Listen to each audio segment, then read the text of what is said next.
जय भीम, जय भारत, जय संविधान। अच्छी तरह जानते हैं जिसका सबसे ज्यादा विरोध होता है वही शख्स नंदकिशोर। अकारण ही विरोध क्यों होता है? जाति के कारण, मनोव्यवस्था के कारण, वर्ण व्यवस्था की वजह से, आरएसएस की वजह से, बीजेपी तंत्र की वजह से, ईवीएम की वजह से,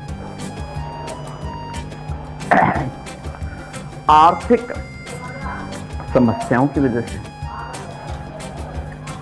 दरिद्रता की वजह से, variation of crime on SC/ST, यानी SC/ST पर विभिन्न स्तरों पर जुल्म, ज्यादती, नाइंसाफी, डिप्रेस क्लास। जी हाँ, एक खास मित्र हैं, उन्होंने ये वर्ड मुझे बोला और ये लगातार दिमाग में गूंज रहा, डिप्रेस क्लास। जी हाँ, हम लोग डिप्रेस क्लास से हैं। जी हाँ, मुझे भी डिप्रेस कर रहा था, मेरे बच्चों को भी डिप्रेस कर रहा था, मेरे परिवार को भी डिप्रेस कर रहा है मनोवादी वर्ण व्यवस्था के लोगों ने। जो लोग बाबा साहेब के मिशन एंड मूवमेंट को अपना, या बाबा साहेब के मिशन एंड मूवमेंट पर अपना स्वामित्व समझते हैं, क्या ये स्वामित्व ऑनरशिप का मैटर है? कि बाबा साहेब का मिशन एंड मूवमेंट जो है वो कमजोरी के खिलाफ नहीं है, शोषण के खिलाफ नहीं, फिर किसके खिलाफ है? बुद्धिजीवियों। आपसे सवाल है, हो सकता है बुरा लग रहा हूं, विच पर्टिकुलर, यानी कि एक डायरेक्ट वे में मैं आपसे एक कड़वा सवाल आप लोगों पर दाग रहा हूं, आप लोगों पर छोड़ रहा हूं, आप लोगों के दिमाग को झकझोर रहा हूं, बता रहा हूं, क्या शोषण के हक में है? क्या बाबा साहेब जी का मिशन एंड मूवमेंट क्या है? मनोवादी को गुलामी करना है, शोषण के खिलाफ आवाज ना उठा देना है, सीमित अवस्थाओं में काम करने के लिए है या असीमित है? तीसरी आजादी की लड़ाई देश में चल रही है या नहीं चल रही है? तो क्या है डॉक्टर रितु सिंह का मैटर? क्या वो तीसरी आजादी से संबंधित है या नहीं है? मैं प्रश्न चिन्ह नहीं लगा रहा, मैं आप लोगों से पूछ रहा हूं, क्योंकि आप लोगों को ये पता होना चाहिए कि तीसरी आजादी, जी हां तीसरी आजादी, बिल्कुल तीसरी आजादी, मैं तीसरी आजादी की बात कर रहा हूं। भारतीय संविधान के अनुसार बेइज्जती, हाँ बेइज्जती, हाँ बेइज्जती किसकी? मेरी, आपकी, आपके समाज की, अपने समाज की बहन बेटियों की। किसकी बेइज्जती? कौन कर रहा है? कौन है जिम्मेदार? आप, मैं, समाज, या मनोव्यवस्था, मनुस्मृति, वर्ण व्यवस्था, बीजेपी, ईवीएम?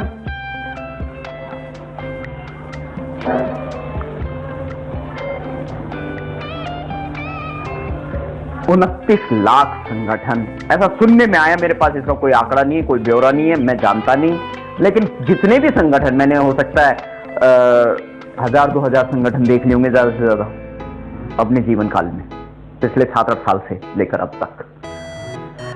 तो मैंने क्या पाया क्या नहीं पाया ये विषय नहीं है, विषय ये है, ये 1000-2000 संगठन जो भी मैंने देखे हैं और बताए जाते हैं कि 29 लाख संगठन इंडिया में काम कर रहे हैं।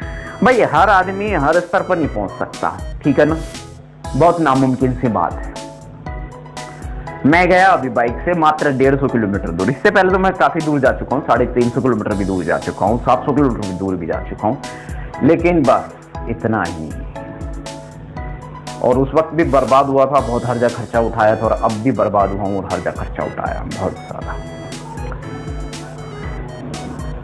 तो इसलिए कहा कि हर आदमी हर जगह, यानी संगठन होना जरूरी है। संगठन होगा तो काम होगा, लेकिन काम ईमानदारी से होना चाहिए। बाबा साहेब ने अकेले ने इतना कुछ कर दिया, हम लोग इतने सारे लाखों लोग मिलकर कुछ नहीं कर पा रहे हैं, थोड़ा सा, थोड़ा धीरे धीरे हम चल पा रहे हैं। यही तो सोचने का विषय है कि हम धीरे धीरे क्यों चल पा रहे हैं, हम वो क्यों नहीं कर पा रहे जिसकी जरूरत है। यही तो है पूरे देश में बाबा साहेब का मिशन मूवमेंट की आजादी की तीसरी लड़ाई। आर्थिक संपन्नता है नहीं, मतलब एक्चुअली में बीच में डिस्टर्बेंस आ गई तो थोड़ा सा सब्जेक्ट उस मोमेंट पे कहने का मतलब है तीसरी आजादी की बात चल रही थी। तो आर्थिक आजादी है नहीं, सामाजिक आजादी है नहीं, किसी भी प्रकार की आजादी है ही नहीं, शोषण चल रहा है पूरे समाज में।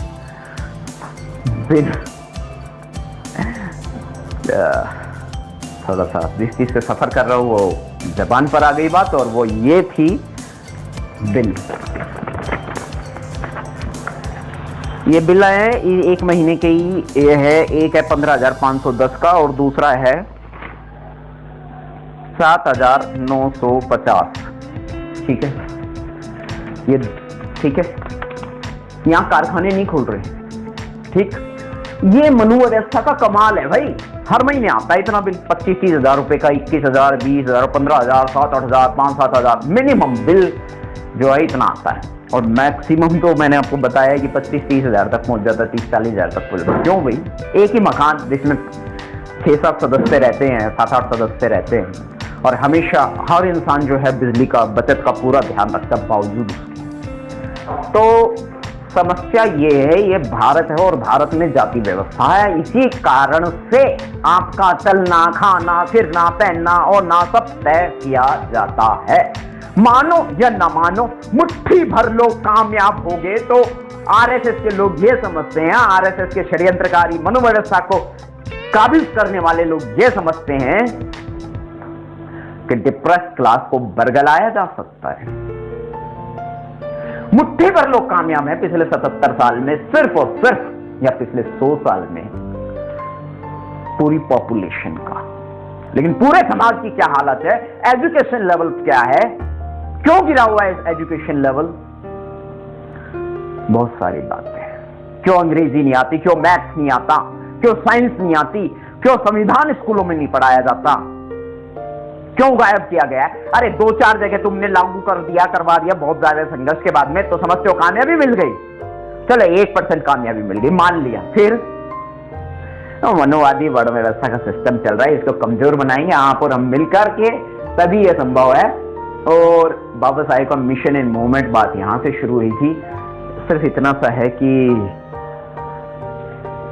शोषण ना हो, शोषित समाज का मौलिक अधिकारों का हनन ना हो, लेकिन हो रहा है। और हमारे वे लोग जो स्वामित्व समझते हैं बाबा साहेब के मिशन एंड मूवमेंट पर, वो अपने हिसाब से ऑपरेट और डील करना चाहते हैं उसको, सिस्टम को। सिस्टम मीन्स क्या कहें कि मनोस्मृति के अंदर क्या है, शोषण है SC ST OBC माइनॉरिटीज का, वही वो लागू किए जा रहे हैं। बजाय हाँ शर्मा जी आगे, हो वर्मा जी आगे, हो बनिया जी आगे, अग्रवाल जी आगे, राजपूत जी आगे, ब्राह्मण जी आगे, वाह वाह वाह वाह वाह वाह, बहुत बढ़िया बहुत बढ़िया। मैंने बाल रोकने के लिए क्या ये लगा लिया भाई, मैं तो इसका कड़ा विरोधी हूं। क्या हरि हरि हरि कौन है? नारायण। कौन है नारायण? ये वो मनुस्मृति के जो हिंदू धर्म का भगवान है, देवी देवता है नारायण, श्री हरि नारायण। कहां रहता है नारायण? जब दलितों पे जुल्म होता है, SC ST पर जुल्म होता है तमाम किस्म का, तब कहां गायब हो जाते हैं भगवान?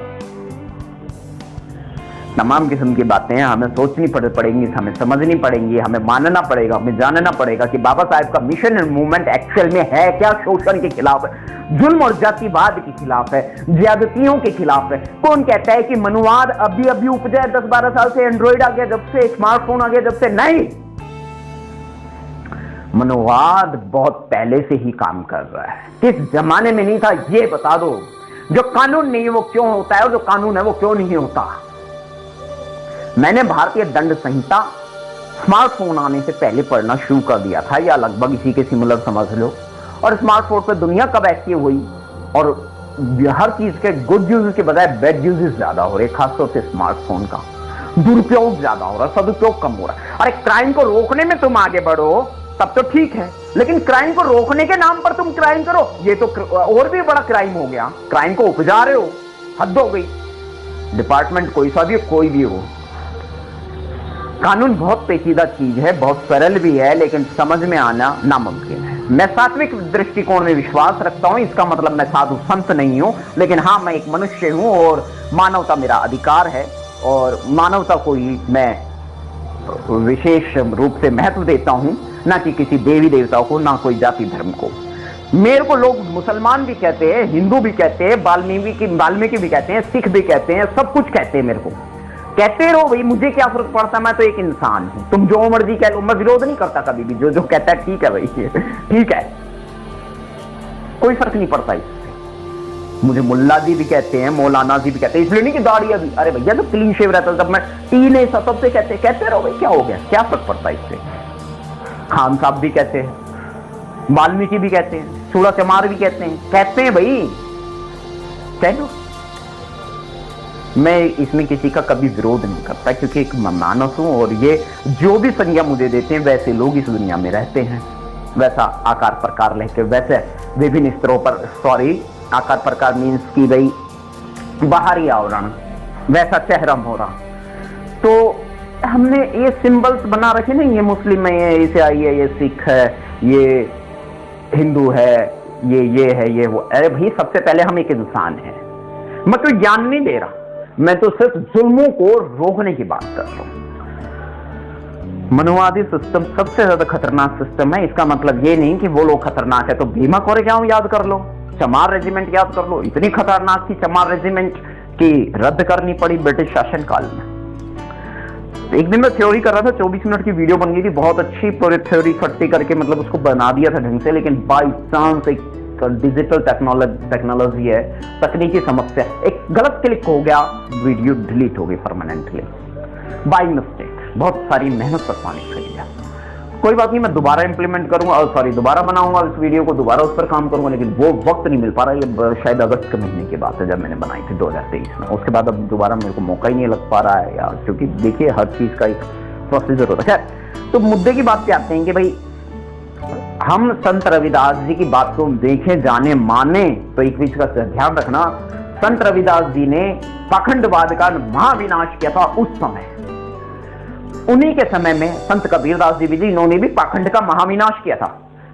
गुरु नानक देव जी ने भी संतों की बात को रखा और उन्होंने भी पाखंड का महाविनाश किया। उन्होंने भी बहुत सारी बातें समाज को समझाई,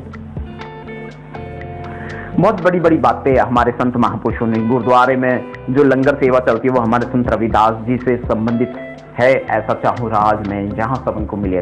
और इसी मिशन एंड मूवमेंट को जो हमारे गुरु नानक देव जी ने आगे बढ़ाया, हमारे मीन्स हम इंडियंस के, हम भारतीय के, हम मनुष्यों के, ये वर्ल्ड वाइड संत रहे हैं हमारे। ऐसा नहीं है कि केवल इंडिया में ही इन्हें संत, अरे नहीं, जब इनकी विचार भाषा, विचार वाणी को समझा और जाना गया तो पूरी दुनिया जानती है कि पूरी दुनिया में इनको माना और जाना गया है। वो भाषाएं मुझे ना आती हूं बेशक से, लेकिन मैं कहना इतना ही चाहूंगा, मानव अधिकार, तीसरी आजादी, संविधान, हमारे संत महापुरुषों की विचारवाणी, यही, बस यही। और जो जिसे मनुस्मृति के अनुसार दलित कहा गया है, भाई ये सूरमाओं की कौम है। वक्त क्या, तो बड़े बड़े सूरमा मजबूर हुए हैं। हिटलर भी एक टाइम पे मजबूर हो गया था, आपको सबको पता है हिटलर का अंत कैसा हुआ था इतिहास के गर्भ में। दफन नहीं हुई है वो कहानी सबको मालूम है। तो सद्दाम हुसैन का भी अंत हुआ था, होना नहीं चाहिए था। जिस तरीके से हुआ था सद्दाम हुसैन के साथ तो कुछ ज्यादा गलत हुआ था। तो बहुत सारी चीजें हैं, बहुत सारी बातें हैं। हम तो सिर्फ ये चाहते हैं कि मानवता का विकास हो और मानवता के लिए सब कुछ हो। तीसरी आजादी की लड़ाई चल रही है। मनुस्मृति को भारत से रद्द करना ही भारतीय कानून है, भारतीय संविधान है और मानवता है। क्योंकि मनुस्मृति में मानवता का तिरस्कार है, मनुष्य का तिरस्कार है, मनुष्य में भेद उत्पन्न करने वाली विचारधारा है। इसलिए मनुस्मृति को अच्छा कहा ही नहीं जा सकता और उसका हर बुद्धिजीवी विरोध करता है। बस मैं इससे ज्यादा क्या कहूं। अपराध को बढ़ावा ना दें और अपराध क्यों उपजता है इस पर थोड़ा सा शोध करें, जांचें, परखें, माने, समझें, पहचानें। फिलहाल इतना ही। हो सकता है आपको ये मेरा विचार वाणी, मेरा वक्तव्य अजीब सा लगे, लेकिन ना तो मैं संत, ना मैं साधु, और ना मुझे कुछ बड़ा बनने का शौक। मुझे जीवन में एक ही चीज हासिल करनी थी, और उस एक चीज को हासिल करने के लिए मेरा सब कुछ बर्बाद कर दिया गया, रौन दिया गया, क्योंकि मैं दलित समाज से यानी चमार जाति से बिलोंग करता हूं, चमार वाल्मीकि जाति से बिलोंग करता हूं। यही कारण है, सिर्फ यही कारण है। तब मुझे समझ में आने लगा मेरा दोष कोई नहीं, मैंने कुछ किया नहीं, मेरे से कोई गलती होती नहीं। मैं तो जब पूजा पाठ भी करता था तो यही मैं प्रार्थना करता था भगवान से। आज नहीं मानता मैं भगवान को, तब समझ नहीं थी, तब दिमाग की आंखें खुली हुई नहीं थी, बंद थी। तो उस वक्त मैं जब भगवान को मानता था तो मैं भगवान में यही विश्वास रखता था कि भाई मुझसे भूल कर भी कोई भूल ना हो। इतना साहस, इतनी हिम्मत और इतनी क्षमता मुझे देना कि जानबूझकर भी और अनजाने में भी, यानी भूल कर भी कोई भूल ना हो। अब ये मैंने अपराध किया, यानी मैंने यही कहा, मैंने पंकज गुप्ता की अदालत का डेट एंड टाइम सैकड़ों बार मेंशन कर दिया सोशल मीडिया पे, और आज फिर बता रहा हूं। सन 2007, 8, 9, 10 इस दौरान मैंने एक एप्लीकेशन लगाई थी, और लगाई क्या थी, मनवादियों ने मुझसे लगवा दी थी, मुझे समझ नहीं थी, मैं धोखे का शिकार हो गया था। और कोई बहुत बड़ा ऐसा कहीं नहीं, मैंने बहुत खुद के प्रति अपराध हो गया, मेरे प्रति, मेरे परिवार के प्रति अपराध हो गया, नाइंसाफी हो गई। बहुत सारी त्रासदियों से मैं उस समय भी गुजर रहा था, और मुझ पर दबाव बनाया, ऐसे लोगों ने दबाव बनाया जिनका काम ही कानून की रक्षा है, मानवता की रक्षा है, लेकिन उन्होंने ही क्राइम की रक्षा करी और अमानवीय बिहेवियर किया, और मुझे अंडर प्रेशर मिसगाइड किया और दबाव में लेके मुझसे ये करवा दिया। खैर, वहां भी मेरी जीत हुई और मनवादी वहां भी हार गए, और वो बहुत पछताए कि हमने इसको इतना मजबूर क्यों किया, कहा उन्होंने शब्द। खैर, अब तो मैं बाबा साहेब के मिशन एंड मूवमेंट में आ गया हूं और समझ भी चुका हूं। मेरी विचार भाषा कड़वी हो सकती है, लेकिन मीठे जहर से अच्छी है। फिलहाल इतना ही। जय भीम, जय भारत, जय संविधान। बता दूं, जाति की बदौलत मुझे हर तरह की प्रताड़ना झेलनी पड़ रही है, हर तरह का तिरस्कार झेलना पड़ रहा है सभी से, अमानवीय प्रकरण को झेलना पड़ रहा है। इस समय मैं बेहद शारीरिक पीड़ा में हूँ, मानसिक पीड़ा में हूँ, सामाजिक पीड़ा में हूँ, आर्थिक पीड़ा में हूँ, सामाजिक स्तर पर भी पीड़ित हूँ। तमाम किस्म से मैं पीड़ित हूँ इस वक्त, और बहुत ज्यादा सफर कर रहा हूँ। कोई बात नहीं, मैंने हार नहीं मानी है, और सांस है जब तक आस है। और एक छोटी सी बात कहूंगा, आप कहोगे व्यक्तिगत कह रहा है, भाई मैं इतना सा कहना चाह रहा हूँ, हो सकता है मैं आपके लिए जरूर जाऊं, लेकिन मेरे घर में छोटे छोटे बच्चे हैं, मैं उनके लिए जरूरी हूं, और वो बच्चों को भी ये दबाव बना के कहलवाया जा रहा है। बस जो मुझ पे हुआ वो उनके साथ भी किया जा रहा है, दबाव बनाया जा रहा है। अभी एक दिन में, मतलब अभी परसों की बात है, परसों शाम की, बस मैं समझ लो बाल बचा हूं। मैं घटना का यहां जिक्र नहीं कर रहा हूं, वजह है उसके पीछे, लेकिन मैं बस समझ लो मौत मेरे से सिर्फ 4 इंच दूर थी। भयानक मौत, मेरी भयानक मौत मुझसे सिर्फ 4 इंच का फासला पर थी। षड्यंत्रकारी, मनुवादी सिस्टम के लोग और विरोधी तत्व, और जिन्होंने ये किया करवाया था, वो लोग अच्छी तरह समझ गए होंगे। मौत मेरे से सिर्फ 4 इंच के फासले पर थी। बस बाई चांस मैं बच गया, या उसने मुझे बचाया, या डराने की कोशिश की। लेकिन मैंने कहा मौत तो एक दिन आनी है, और मौत तो एक दिन सबकी आती है, तो ये तो कोई बड़ी बात नहीं, लेकिन जब तक जिएंगे मनुवाद के खिलाफ काम करेंगे। जय भीम, जय भारत, जय संविधान, नीला अंबर, नीली क्रांति। जय भीम, जय भीम, जय भीम।